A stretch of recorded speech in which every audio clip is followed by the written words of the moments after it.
जय गणपति सद्गुण सदन कविवर वदन कृपाल विघ्न हरण मंगल करण जय जय गिरिजालाल। बोलो गजानन जी महाराज की जय हो।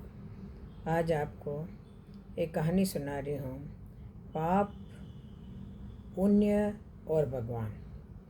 एक सेठ बस से उतरे, उनके पास कुछ सामान था। आसपास नज़र दौड़ाई तो उन्हें एक मजदूर दिखाई दिया। सेठ ने आवाज़ देकर उसे बुलाकर कहा, अमुक स्थान तक इस सामान को ले जाने के कितने पैसे लोगे? उसने कहा, आपकी मर्जी, जो दे देना, लेकिन मेरी एक शर्त है कि जब मैं सामान लेकर चलूं तो रास्ते में या तो मेरी सुनना या आप सुनाना। सेठ ने डांट कर उसे भगा दिया और किसी अन्य मजदूर को देखने लगे। लेकिन आज वैसा ही हुआ जैसे राम वन गमन के समय गंगा के किनारे केवल एक ही केवट की नाव थी। मजबूरी में सेठ ने उसी मजदूर को बुलाया। मजदूर दौड़कर आया और बोला, मेरी शर्त आपको मंजूर है? सेठ ने स्वार्थ के कारण हाँ कर दी। सेठ का मकान लगभग 500 मीटर की दूरी पर था। मजदूर सामान उठाकर सेठ के साथ चल दिया और बोला, सेठ जी, आप कुछ सुनाओगे या मैं सुनाऊं? सेठ ने कह दिया कि तू ही सुना।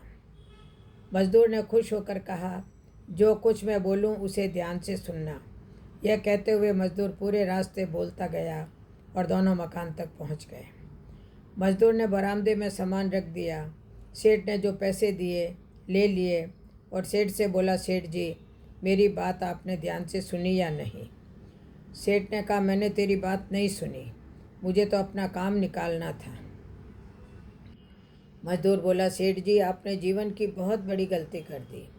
कल ठीक 7 बजे आपकी मौत होने वाली है। सेठ को गुस्सा आया और बोले, तेरी बकवास बहुत सुन ली, जा रहा है या तेरी पिटाई करूं? मजदूर बोला, मारो या छोड़ दो, कल शाम को आपकी मौत होनी है, अब भी मेरी बात ध्यान से सुन लो। अब सेठ थोड़ा गंभीर हुआ और बोला, सभी को मरना है, अगर मेरी मौत का कल शाम होनी है तो होगी, इसमें मैं क्या कर सकता हूँ? तो मजदूर बोला, तभी तो कह रहा हूँ कि अब भी मेरी बात ध्यान से सुन लो। सेठ बोला, सुना, ध्यान देकर सुनूंगा। मरने के बाद आप ऊपर जाओगे तो आपसे यह पूछा जाएगा कि हे मनुष्य, पहले पाप का फल भोगेगा या पुण्य का? क्योंकि मनुष्य अपने जीवन में पाप पुण्य दोनों ही करता है। तो आप कह देना कि पाप का फल भुगतने को तैयार हूँ, लेकिन पुण्य का फल आंखों से देखना चाहता हूँ। इतना कहकर मजदूर चला गया। दूसरे दिन ठीक 7 बजे सेठ जी की मौत हो गई। सेठ ऊपर पहुंचा तो यमराज ने मजदूर द्वारा बताया गया प्रश्न कर दिया कि पहले पाप का फल भोगना चाहता है या पुण्य का? सेठ ने कहा, पाप का फल भुगतने को तैयार हूँ, लेकिन जो जीवन में मैंने पुण्य किया है उसका फल आंखों से देखना चाहता हूँ। यमराज बोले, हमारे यहाँ ऐसी कोई व्यवस्था नहीं है, यहाँ तो दोनों के फल भुगतवाए जाते हैं। सेठ ने कहा, फिर मुझसे पूछा क्यों? और पूछा है तो उसे पूरा करो। धरती पर तो अन्याय होते देखा है, पर यहाँ भी अन्याय है। यमराज ने सोचा, बात तो यह सही कह रहा है, इससे पूछकर बड़े बुरे फंसे।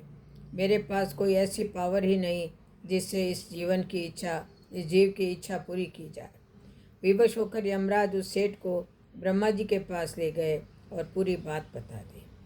ब्रह्मा जी ने अपनी पोथी निकालकर सारे पन्ने पलट डाले, लेकिन उनको कानून की कोई ऐसी धारा या उपधारा नहीं मिली जिससे जीव की इच्छा पूरी हो सके।